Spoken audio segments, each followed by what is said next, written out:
The International Space Station is the single most expensive thing that humans have ever built, costing over $150 billion and taking over 20 years to design and construct. Over the last 2 decades, there has always been a crew on board the station, performing experiments on a variety of areas from astronomy to physics, biology, and medicine. Astronauts have performed thousands of experiments over the 20+ years in the ISS, and there's generally multiple going on at any one time. Basically, all astronauts are scientists of some kind, but unlike the typical space mission, astronauts on the ISS are specialized and equipped to perform research on much more than just rocket science and astronomy. So there have been a number of scientific discoveries or advancements that can be credited to research done on the ISS. The most obvious and maybe the most significant has been our greatly improved understanding of what happens to the human body while in microgravity.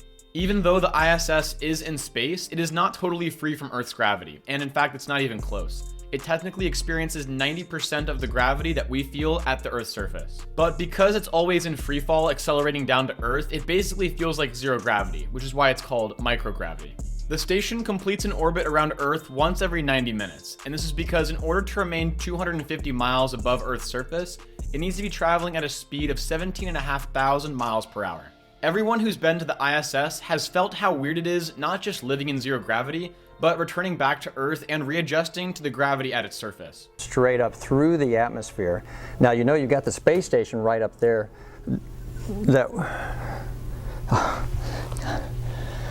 It's doing gravity. Having people live up there for up to 6 months straight has taught us a lot about how the human body is not naturally built to withstand the complete lack of gravitational forces for a long period of time. It simply goes against the millions of years of evolution that have taken place on this world with fairly significant gravity. While living in zero gravity, astronauts suffer from muscle and bone deterioration due to the lack of resistance that we've become so used to on Earth. Studying people in the ISS, which closely simulates the conditions of long-term space travel, has helped to accelerate the development of technologies and strategies that will allow people to live longer in space without gravity. We've learned that astronauts need years to recover from the loss of bone density after spending months up in the station. But they also need to be physically exercising while up in space, and there are specially made devices that allow the astronauts to do workouts without gravity. These zero gravity conditions have allowed for research to be done on proteins that are responsible for certain muscle disorders, and it's even helped make a treatment for Duchenne muscle dystrophy. Since the ISS began operations, many improvements have been made to more quickly and cost-effectively transport people and cargo up to the station. Innovations in space travel, like we've seen with SpaceX, have been supported through contracts with NASA to both privatize and improve missions up to the station. SpaceX has been making trips up to the ISS since 2019, and this has helped them develop their reusable rocket technology, which is in the Falcon 9 and Falcon Heavy rockets. More contracts like this will continue to help reduce the cost of space travel to stations, the moon, and eventually Mars.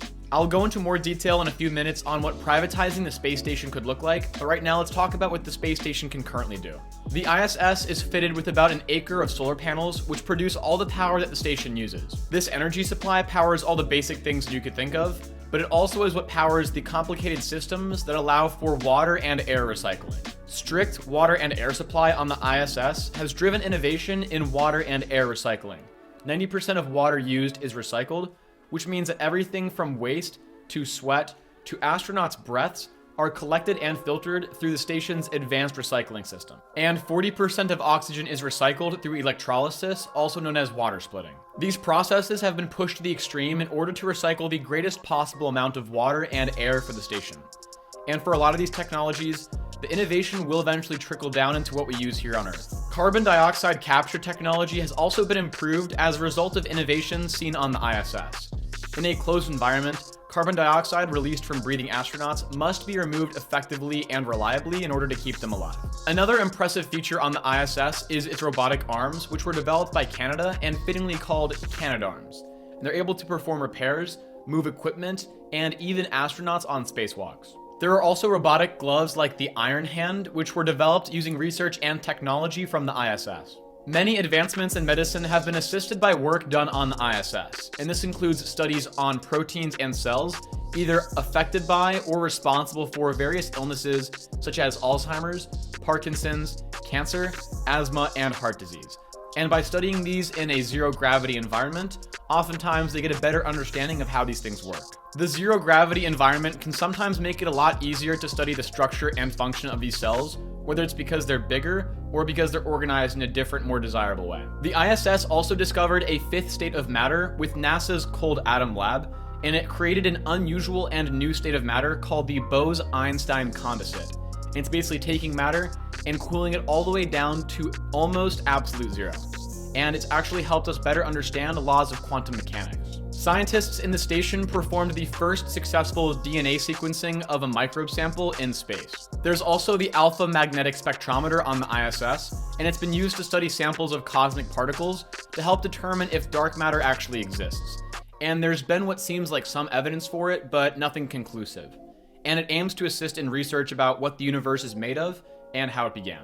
It is also helping the Earth and everyone living on it by assisting in weather forecasting, because it helps meteorologists predict extreme weather events and respond to disasters more effectively. Despite all these positives, and aside from the obvious concerns about costs of maintaining the station, the ISS does have some challenges and problems that it faces, with the biggest one likely being the need for cooperation between countries that are actually at conflict back on the ground. The vast majority of issues between nations that share the ISS involve Russia, and this should not be a surprise to most people. Interestingly, the US and Russia worked together shortly after the Cold War to make the space station possible. They were the first two countries to contribute to the effort. But recently, things have become a bit more challenging and tense, especially with the war in Ukraine. But despite sanctions and other serious consequences, both the US and Russia have agreed to continue flying each other's astronauts up to the station. Two notable examples of incidents between Russia and everyone else on the station happened in 2021, with the first one being an accidental firing of thrusters which sent the space station off course and raised concerns about safety and communication.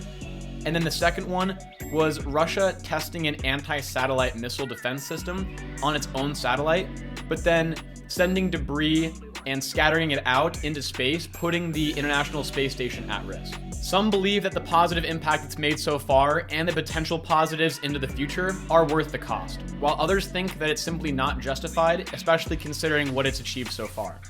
But I think a good comparison for the situation is in looking at the first ever computer, because at the time, it was probably so expensive and did very little compared to what we can do now with what we call a computer. With what we know and have now, and looking back, it would sound kind of dumb to have stopped developing the computer just because we know what it eventually turned into. So that same argument could be made for space travel, and I think a lot of people do understand the value of it, and I think the same thing applies to the space station. It may seem very expensive right now, but into the future, it will have been a very worthwhile investment. So for how much longer will we fund the operations of the ISS? And when might the next space station after the ISS be built? Well, the space station has been near the end of its life on multiple occasions. NASA was considering cutting its operation short just a few years after it was started. But then they decided to stick with the plan and to have it deorbited in 2015. Then that didn't happen, and it still hasn't because its retirement has been pushed back 3 times in the last 10 years. At first, it was extended just to 2020, and then to 2024, and now it is scheduled to deorbit in 2030.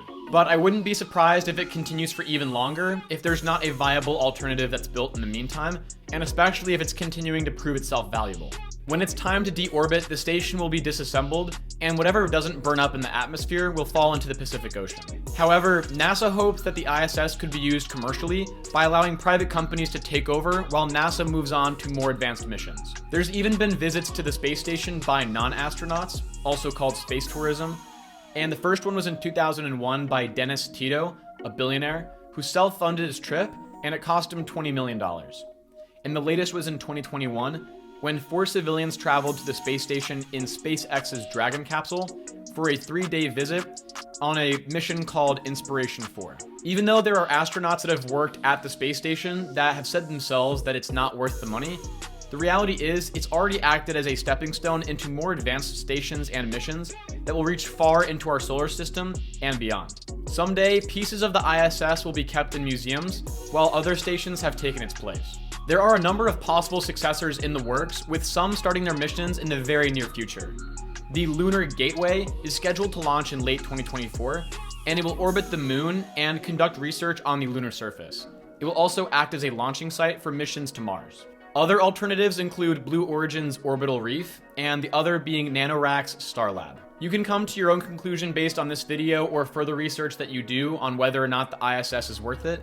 In my opinion, I think it either already is or very much will be at some point in the future. That's it for this video. I hope you enjoyed. If you did, hit that thumbs up, and I'll see you guys in the next one. Peace.